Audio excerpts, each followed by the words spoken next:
Good morning, Faith Lutheran. I'm Marcelo Blanco. I'm Anna Masseri, reporting from the FLNN. Faith Lutheran incorporates prayer in almost everything they do. It's a scene of chaos and uncertainty. Thanks for tuning in to the FLNN Sports Broadcast.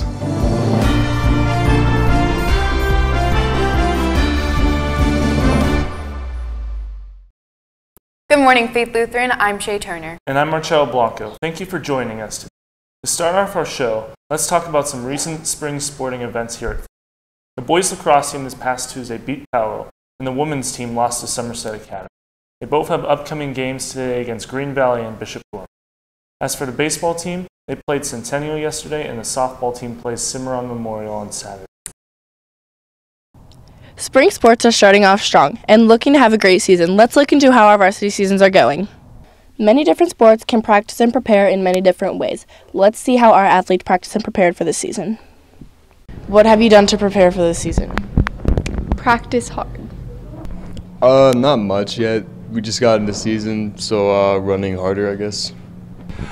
We prepared, practicing hard. We're doing a lot of stuff. I have these things here. The swimmers wear them. They bone conduction right into their ears. It's the only one on the market, and I can talk to them while they're swimming, which is pretty cool. Last year, our spring sports did amazing. Let's see if they think they can improve this year. What do you think is going to be different this season than last season? More effort and different coaching for JV. Much harder composition because we're upperclassmen now. I feel we're in a different facility this year over at Aquatic Springs by Wet and Wild, and it's just so much more calm, and that just allows us to focus that much more, and we have the blocks so much more, so we're doing lots of stuff with dives. With spring sports tryouts behind them, athletes are ready to begin swim, track, lacrosse, and baseball and softball seasons. Who's your biggest competition this season? Probably Shadow Ridge. Either my brother or Seaver Stewart. Our biggest competition is usually always the big teams like Palo and Arborview and those kinds of schools. Looks like our spring seasons are going pretty well. Go on Crusader Connect to find some home and away games. For FLNN, I'm Maggie, signing off. Thank you, Maggie. While we covered the lacrosse game against Palo live, Connor Peravia was there to report on both the game and the remaining season for varsity boys lacrosse team. A victory with the Faith Lutheran Crusaders against Palo Verde, 9-7. Take the victory, 5-0 on the season, and we're looking to repeat as state champions. We'll be back to you here soon. We beat these guys last year in the state championship in a great game, and it was another great game today. And while we always focus on one game ahead of the time, we always had this marked on the calendar, right? We were always looking forward for this one. Now we're going to play them again later in the season at their home place, so that'll be another challenging game. But this definitely is a big confidence booster for us going forward in the season.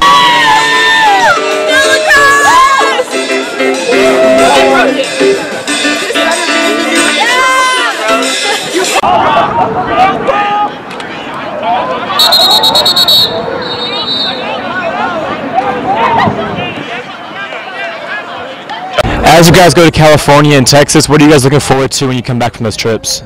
Obviously, we're looking to win those games, right? And we're looking to grow as a team, but we're looking to just come back a better team, improved, and gear up to play these guys again at the end of the year. Just want to have a great time, win some games, do well at state, and hopefully take home the W, as well as prepare the way for future Crusaders.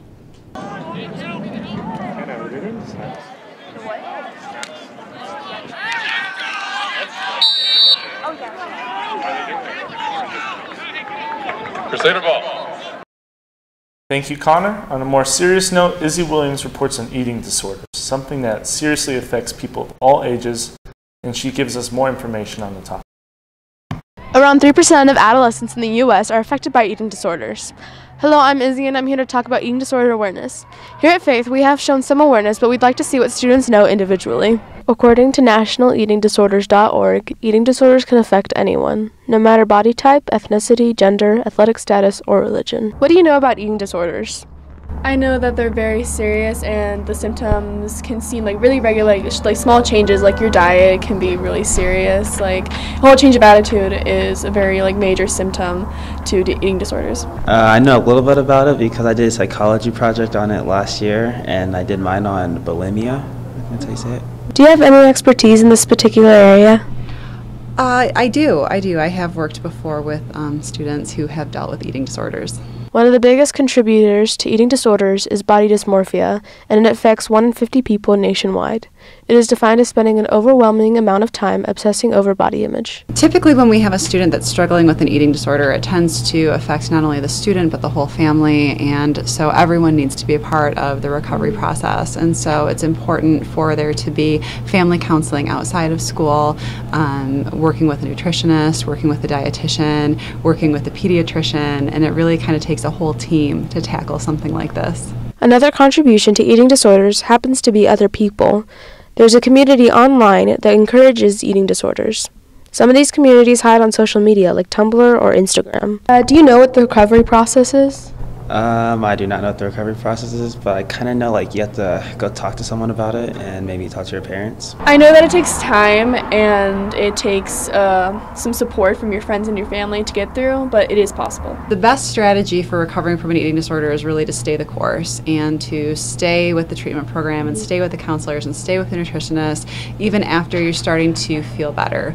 The habits that are learned in an eating disorder can become kind of coping skills when things get stressful, and so we want to prevent that, and we want to make sure that we've replaced those habits with some good healthy skills. Some of the most common types of eating disorders include anorexia nervosa, bulimia nervosa, binge eating disorder, orthorexia, avoidant restrictive food intake disorder, pica, rumination disorder, laxative abuse, and compulsive exercise. One way that you can contribute to the cause is by donating to myneda.org and clicking on donate when you get to the website. I'm Izzy from FLNN signing off. Thank you, Izzy. If you are struggling with an eating disorder, please reach out to a friend, parent, counselor, or the National Eating Disorder Hotline. Well, that's it for today's broadcast. For the FLNN, I'm Marcel Blanco. And I'm Shay Turner. God bless.